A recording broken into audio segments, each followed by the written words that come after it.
yaro ya zama da mutunci haka ba muke yi haka ganin sai yake yi haka Allah ya ce ayi mun koyar da shi ba na ka shiga cikin talaka wannan ba har yanzu ya rima yaro kuruciya ce akan nan nasa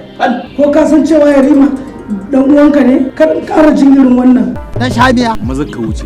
ba na son ƙara ganin ka a wurin nan ba dan gaɓoɓinsa sun girma ba ni zan kuɓe masu dukkan tsiya dakata a ce mutum ba za a kalle shi ba sai ka ce mujiya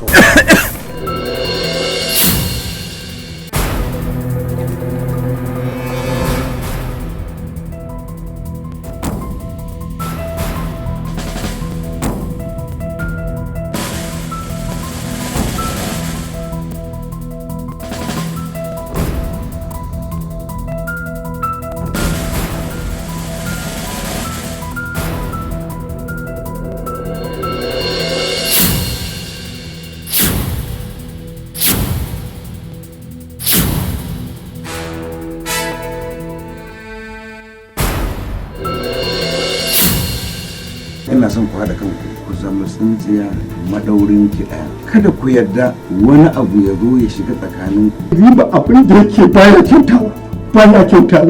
kwata-kwata yana so da zubar da daraja da mutunci na masarauta yaran nan ko gidan nan bai dawo ne bai ma fa kwana a gidan nan ba Allah shi biya mu